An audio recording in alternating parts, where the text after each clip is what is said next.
Hey guys, today I'm going to tell you how to fix OneDrive shell integration breaking in File Manager after updating Windows 11.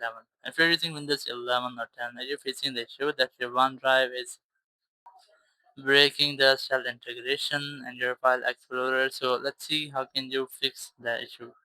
So the very first thing you can try to go to your settings, and in settings, you have to make sure that you haven't any pending update here. Go to Windows Update, and you have to make sure that you haven't any pending update here. If you might see, so you can try to update. You can also try to install some optional updates from here. So once your PC is up to date, you have to simply go back, and here you have to recheck to check if your issue has been fixed or not. If it's still not fixed your issue, so go to the search option here and just search for Task Manager.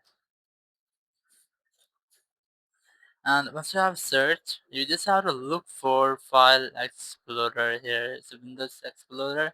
Just right click on it and then click on Restart. So once you have restarted, it will restart your PC, only your desktop and your Windows Explorer. So you have to try this.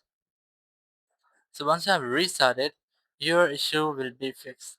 Or if it's still not fixed your issue, so you can go to the search option again, and here the search for CMD. Right click on it, click on Run as Administrator, click on Yes. Now in this section, you have to enter a command, which is sfc space then slash, then scan now. Once you have entered this press enter from your keyboard, it will start scan. It will completely scan all of your system files and other files. So if there will be any corrupted file in your PC, it might be fixed in this step and you will not get that issue again. Or after doing this, if you're still facing the same issue and you think that this is happening after updating your software or your Windows, so you can simply go ahead to your Windows update here, go to update history.